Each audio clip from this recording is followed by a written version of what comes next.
लोकसभा के आखिरी चरण की सियासी जंग बहुत हाई वोल्टेज हो गई है। पश्चिम बंगाल और पूर्वी उत्तर प्रदेश का सियासी पारा तो इतना गर्म हो गया है कि यहाँ मौसम की गर्मी भी उससे कमजोर लग रही है। नमस्कार, सियासी नुक्ता विद मुक्ता में आपका स्वागत है। आपके साथ मैं हूं मुक्ता सिंह। पश्चिम बंगाल में प्रधानमंत्री मोदी कह रहे हैं कि इस बार बंगाल बीजेपी के लिए बेस्ट परफॉर्मर रहेगा, तो यूपी में अखिलेश यादव कह रहे हैं कि अब वो यूपी की सभी 80 में 80 सीटें जीतने जा रहे हैं। आखिर कहां से आ रहा है नेताओं में इतना आत्मविश्वास? क्या है जमीनी हकीकत? आइए करते हैं हमारे खास शो में इसकी पड़ताल। आखिरी चरण के चुनाव को लेकर देश भर में सियासी पारा बेहद गर्म है। अब चुनाव अपने अंतिम चरण में है, लेकिन राजनीतिक दलों के तीखे बयानों की गर्मी पहले के 6 चरणों से ज्यादा तेज हो गई है। पश्चिम बंगाल में टीएमसी और बीजेपी के नेताओं के बीच आर पार की सियासी जंग है। दोनों दलों के नेता एक दूसरे के खिलाफ जबरदस्त बयानबाजी कर रहे हैं। आखिरी चरण के चुनाव से पहले प्रधानमंत्री मोदी ने पश्चिम बंगाल में टीएमसी को लेकर अब तक का सबसे बड़ा हमला बोला है। उन्होंने कहा कि लोकसभा चुनाव के बाद ममता बनर्जी की मिट्टी पलीत होने वाली है।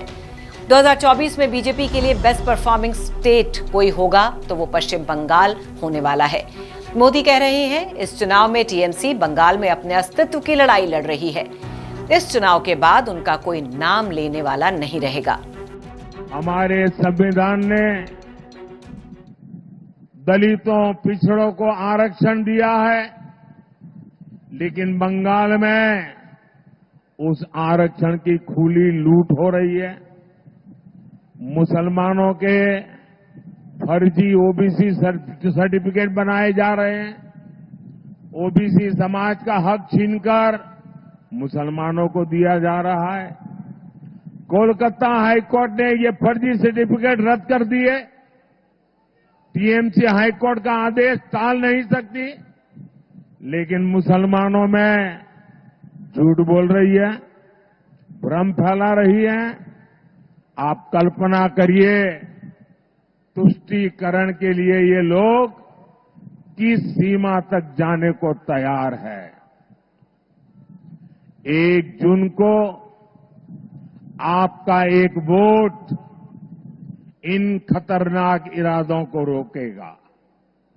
हम सुरक्षित और विकसित बंगाल की नई यात्रा शुरू करेंगे। ममता बनर्जी भी प्रधानमंत्री के हमलों का अपने अंदाज में जवाब दे रही हैं।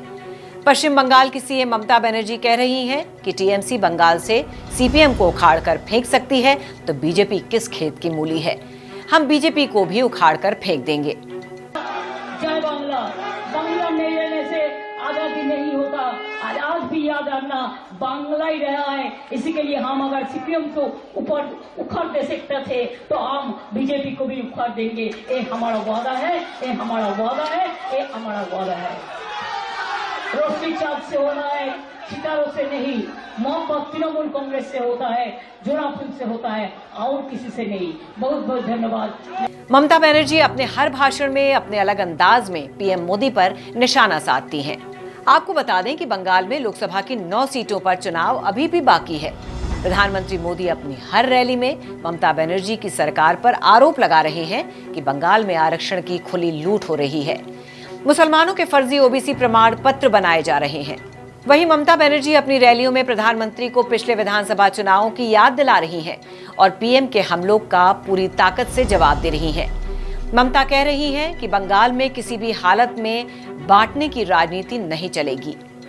पश्चिम बंगाल के अलावा यूपी की 13 लोकसभा सीटों पर भी 1 जून को आखिरी चरण में चुनाव है, जहां वाराणसी और गोरखपुर को छोड़कर हर सीट पर कांटे की टक्कर मानी जा रही है। यूपी के नेता भी सियासी समीकरण बदलने में लगे हैं। आखिरी चरण में विपक्ष के इंडिया गठबंधन ने भी आखिरी दांव चल दिया है। काशी में भी वो जीतने वाले हैं। मैं जब भी आपके शहर में आता हूं तो मैं सोचता हूं कि मैं काशी में आया हूं कि क्यूटो में आया हूं।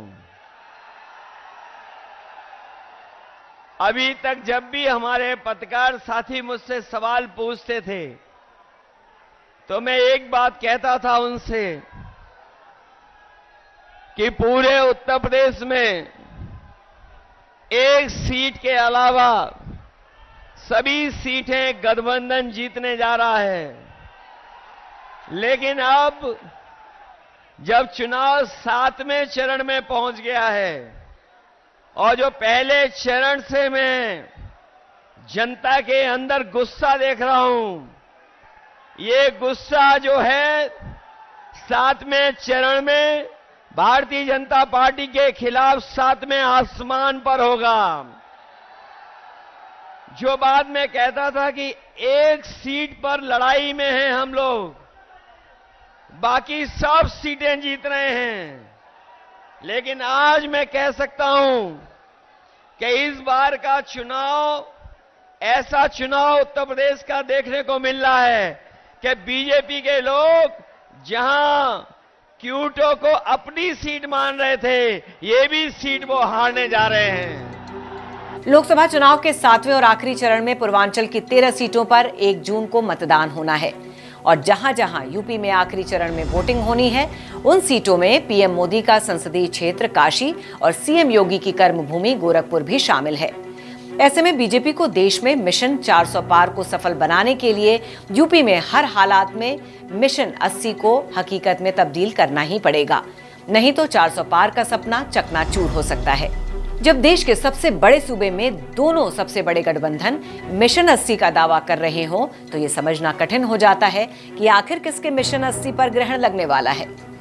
दरअसल सत्ता पक्ष हो या फिर विपक्ष, दोनों सियासी खेमों को अगर सच में अपने मिशन 80 को सफल बनाना है तो आखिरी चरण की सभी सीटों पर जीत हासिल करनी होगी।